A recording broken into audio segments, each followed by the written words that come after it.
వెళ్ళాలి. ఎవరెవరైతే ఇందులో తప్పిదాలకు పాల్పడ్డారో వాళ్ళందరినీ శిక్షించాల్సిన అవసరం ఉంది. ఇందులో ఉన్న అధికారులు కొంతమంది రిటైర్ అయిపోతున్నారు, కొంతమంది రకరకాల పరిస్థితుల వల్ల తప్పించుకునే ప్రమాదం ఉన్నది, తక్షణమే విచారణ చేయండి అని చెప్పి ఈ మధ్యకాలంలో మరొక లేఖ రాయడం జరిగింది.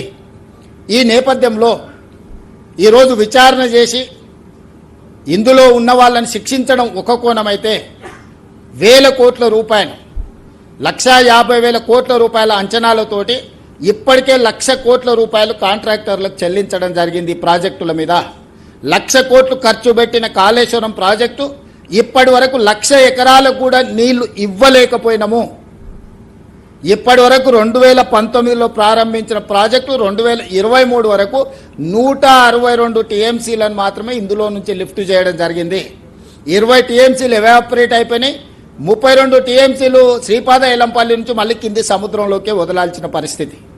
సో కాళేశ్వరం మీద 1,00,000 కోట్ల రూపాయల ఖర్చు పెడితే ఇప్పటి వరకు నికరంగా 1,00,000 ఎకరాలకు కూడా నీళ్ళు ఇవ్వలేకపోయినాము. అట్లని 1,00,000 కోట్లు ఖర్చు పెట్టిన ప్రాజెక్టును గాలికి వదిలేసే పరిస్థితి లేదు. వదిలితే ఒక భారము, పునర్నిర్మిస్తే ఇంకొక భారం.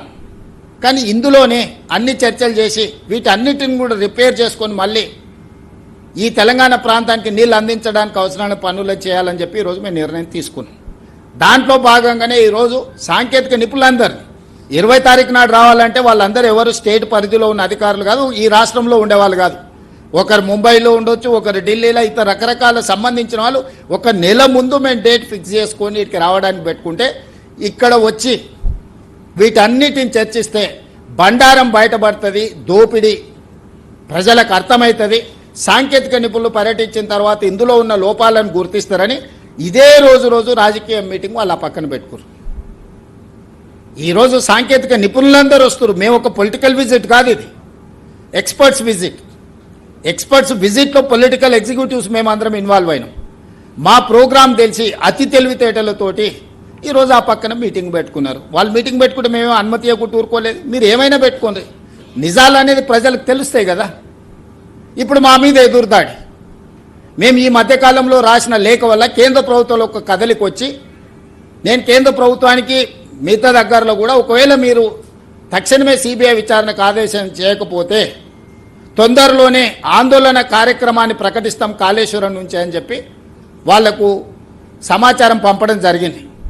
దాంతో బెంబేలెత్తి ఈరోజు విచారణకు ఆదేశిస్తారేమని చెప్పి హడావిడిగా హరీష్ రావు గారు, వినోద్ రావు గారు ఢిల్లీకి పరిగెత్తి బీజేపీ నాయకుల కాళ్ళు పట్టుకోవడానికి ఈరోజు ఢిల్లీ పర్యటనకు పోయినరు. ఒక పక్కన బ్రహ్మాండం బదలవుతుంది, ఇక జీవన్ రెడ్డి గారు వచ్చారు, మాకు జీవంటోన్ దొరికింది, ఇంకా మా కండలు పెరుగుతాయి, మేము అధికారంలోకి వస్తాం అని ప్రగల్భాలు పలుకుతే అంత పెద్ద జీవంటోన్ మీకు దొరుకుతున్నప్పుడు మీరు ఢిల్లీకి ఎందుకు పరిగెత్తాల్సి వచ్చింది? పొద్దున్నే లేచి చెప్పకుండా నిజంగానే మీరు మీ కేసుల కోసమైనా ఇంకో దానికోసమైనా మీరు ప్రజలెందుకు చెప్పలేదు? ఒక రాజ్యసభ సభ్యుడు, శాసనసభలో ఉపనాయకుడు, ఓ ఇంపార్టెంట్ లీడర్ ఢిల్లీ పర్యటన ఉంటే రహస్యంగా ఎందుకు పెట్టినరు? మీడియా కనిపెట్టి హరీష్ రావు గారు బీజేపీ వాళ్ళని కలవనికపోతున్నాడని మీడియా బయట పెట్టేట వరకు మీరు ఎలాంటి ప్రకటన చేయకుండా దాచిపెట్టినట్టే మీ ఉద్దేశం ఏంది? ఎంతకాలం బీజేపీని ప్రసన్నం చేసుకొని సిబిఐ విచారణ జరగకుండా మీరు ఆపుకుంటారు? ఈ రకంగా తప్పించుకోవాలని చూడడము, లేకపోతే బీజేపీని అడ్డం పెట్టుకొని అవినీతిని కాపాడుకోవాలని ఆలోచన ఏదైతే ఉన్నదో భవిష్యత్తులో చూస్తూ ఊరుకోము. ప్రభుత్వం కూడా నిర్దిష్టమైన కార్యాచరణతో ముందుకు వస్తుంది. ఒక పక్కన ప్రాజెక్టును రిపేర్స్ చేసుకొని రినోవేట్ చేసుకొని రాష్ట్ర ప్రజలకు ప్రయోజనకరంగా ఏ విధంగా ముందుకు వెళ్లాలనో సాంకేతికపరమైన అంశాలన్నిటిని కూడా ప్రభుత్వం పరిగణలోకి తీసుకుంటుంది. ఈ ప్రాజెక్టులను రిపేర్ చేసుకోవడం ద్వారా తిరిగి ప్రజలకు ఉపయోగపడే విధంగా, అదేవిధంగా తుమ్మిడియేటి దగ్గర మీరు ఆపేసిన ప్రాజెక్టును మళ్ళీ ప్రారంభించి తుమ్మిడియేటి నుంచి సరాసరి శ్రీపాద ఎల్లంపల్లికి నీళ్లు తీసుకొచ్చి చేవెళ్ల వరకు నీళ్లు తీసుకురావడానికి అవసరమైన ప్రణాళికలను కూడా అన్నిటిని సిద్ధం చేసుకుంటాం. అప్పుడప్పుడు హరీష్ రావు గారు మాట్లాడుతుంటారు, ప్రాణహిత చేవెళ్ల లేకపోతే మీకు నీళ్ళు ఎక్కడి నుంచి వస్తాయని.